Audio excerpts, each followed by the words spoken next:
Kadala curry, made with black chickpeas and coconut-based gravy, is a popular dish served with puttu or appam in Kerala. Welcome to my channel Curry Beds. Today I'll show you how to make Kadala curry. Heat up a pressure cooker and add in half a cup of soaked black chickpeas. I have soaked it overnight. Soak it for at least 7 hours. Season it with salt. I've used about a teaspoon of salt. To this, add in a teaspoon of turmeric powder. Pressure cook it for 4 whistles. Once done, allow the pressure to release on its own and let it cool for some time. Meanwhile, I've chopped 1 onion and 1 tomato. Now heat up a pan and add in half a teaspoon of fennel seeds, half a cup of shredded coconut. Now dry roast it till the coconut is slightly golden.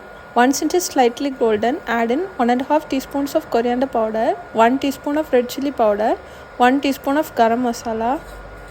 Dry roast it on low flame for 1 more minute and allow it to cool. Once it is cool, transfer it to a mixer jar. To this, add in 2 ladles of cooked chickpeas and some water and grind it to a smooth fine paste.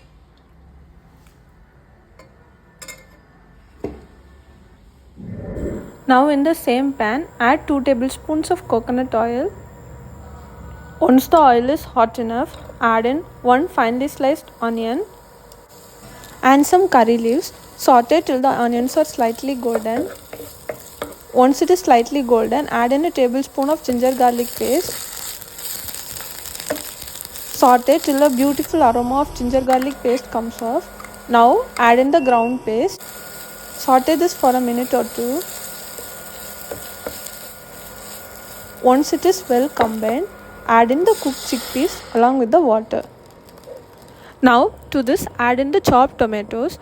Adding the tomatoes at this stage helps bring out the sweetness and tanginess of the tomatoes. Now cover and cook this for 7 more minutes, stirring in between. Check for salt and add more if required. Meanwhile, heat up a tempering pan. Add in 2 teaspoons of coconut oil. Once the oil is hot enough, add in half a teaspoon of mustard seeds, 1 dry red chili and some shallot. Once the shallots are golden brown, add in some curry leaves and pour the tempering over the Kadala curry. This goes well with puttu, appam and dosa. Hope you found this video useful. Subscribe to my channel Curry Bites for more future recipes. Thank you for watching.